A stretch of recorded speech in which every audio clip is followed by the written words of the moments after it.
Your hair is not gone.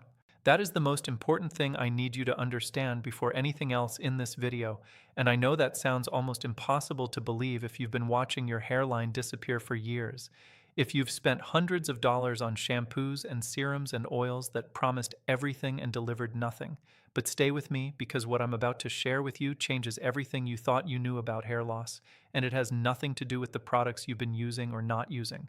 In 2024, scientists at the University of Virginia confirmed something that should have been front page news but wasn't, and what they found was this.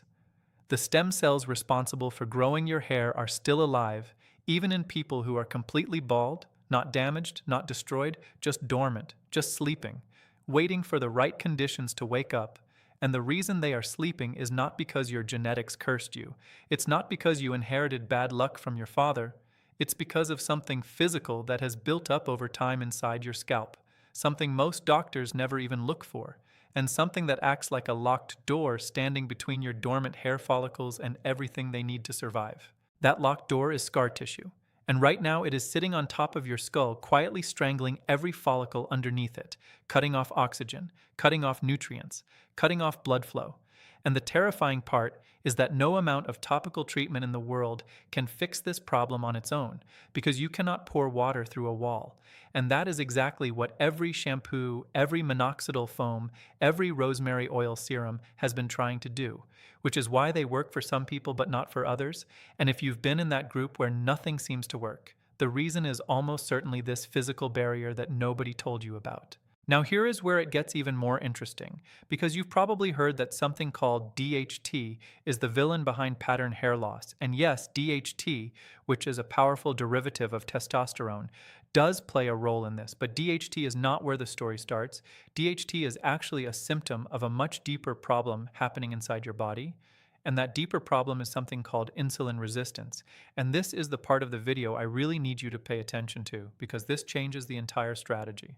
Insulin resistance is when your pancreas pumps out massive amounts of insulin, but your cells have become so overwhelmed that they stop responding to it properly. And what most people don't realize is that insulin resistance doesn't just affect your blood sugar or your waistline, it has a direct and devastating effect on your hair. And here is exactly how that chain reaction works inside your body right now if you have this condition. First, insulin resistance causes your blood vessels to constrict, meaning less blood is flowing to your scalp, less oxygen, less of every nutrient your follicles are screaming for. Second, insulin resistance triggers systemic inflammation, and that inflammation travels up into your scalp and starts a process that generates more and more scar tissue around your follicles, which thickens the barrier, which further blocks blood flow, which deepens the dormancy of those stem cells, which is why, once hair loss starts, it tends to accelerate. And third, elevated insulin drives up DHT levels.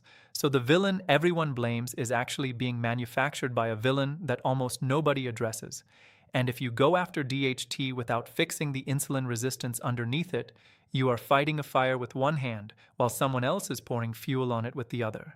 There was a case study published in 2024 that absolutely floored me when I read it, because a man came in with classic pattern hair loss. They tested his blood, his fasting glucose looked normal, totally unremarkable, but his fasting insulin was through the roof, and he also had a dark velvety patch on the back of his neck, which is one of the most overlooked signs of insulin resistance that most people have never heard of.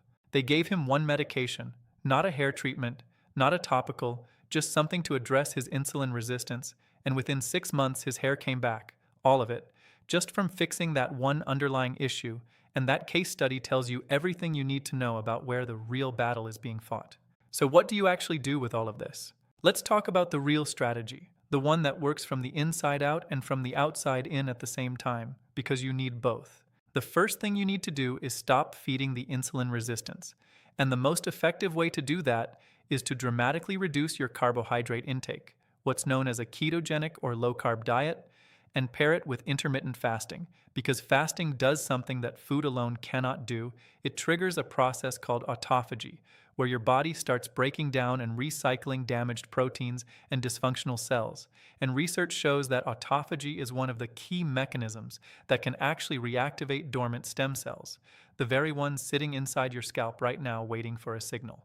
I know some people hear ketogenic diet and immediately think that sounds extreme, but when you understand that the hair follicle runs on glucose and that insulin resistance is literally cutting off its ability to absorb that glucose, you start to see why lowering carbs and allowing insulin levels to come down naturally is one of the most powerful things you can do for your hair, because you are fixing the delivery system, not just throwing more fuel at a broken engine. Now, here is where the outside in part of the strategy comes in, and this is the piece that most people completely miss, even if they're doing everything right on the inside. You need to break down the scar tissue, and there is really only one method with serious research behind it for doing exactly that, and it's called microneedling. I know it sounds intimidating, but it's simpler than you think. You use a small device with tiny needles, you apply it directly to the scalp, and those micro wounds trigger your body's healing response, which in the process breaks down the fibrotic, hardened collagen of the scar tissue and replaces it with healthy new tissue. Think of it as demolishing a wall so that a door can finally open. The needles should be between 1 and 1.5 millimeters in depth, and you only need to do this once every 2 to 4 weeks, not every day, because the healing window is what matters here. And here's the critical detail that most people get wrong even when they do know about microneedling. You do not apply anything to your scalp immediately after, because right after the procedure your scalp is inflamed and vulnerable, and applying a topical right then can cause irritation rather than benefit. Instead, you wait 24 to 48 hours, and then during that healing window, when the door is open and the barrier has been temporarily disrupted, you apply your topical treatment, and the one with the most compelling research behind it right now is topical melatonin. You probably know melatonin as a sleep supplement, but applied to the scalp it acts as a powerful antioxidant, and it has a remarkable ability to stimulate follicular activity in ways that most people have not yet heard about. And because melatonin naturally makes you feel tired, you want to apply this at night before bed so it works with your body's natural rhythm rather than against it. If you want to layer even more into your protocol, rosemary oil has been studied head-to-head against minoxidil in a clinical trial of over 100 patients over 6 months and nearly matched its results without any of the side effects, which is an extraordinary finding. Saw palmetto, which you can add alongside the rosemary, has 5 separate clinical trials showing positive outcomes on hair growth. Pumpkin seed oil taken orally at 400 milligrams per day showed a 40% increase in hair density in a randomized controlled trial, and that is a meaningful number. And there is one more thing I want to address before I close this out, because it's something that quietly derails people who are doing everything else right, and that is stress. Cortisol, the hormone your body releases under chronic stress, directly worsens insulin resistance, and a lot of people notice hair loss not immediately during a stressful period but months afterward, which is confusing until you understand that the damage being done internally takes time to show up visibly on the outside. If you suspect stress is a factor for you, the most evidence-backed interventions are long daily walks, prioritizing sleep above almost everything else, and supplementing with vitamin B1, which plays a key role in the nervous system's ability to regulate cortisol output. Here's the bigger picture I want you to walk away with. Your hair loss has a root, and that root goes deeper than your scalp.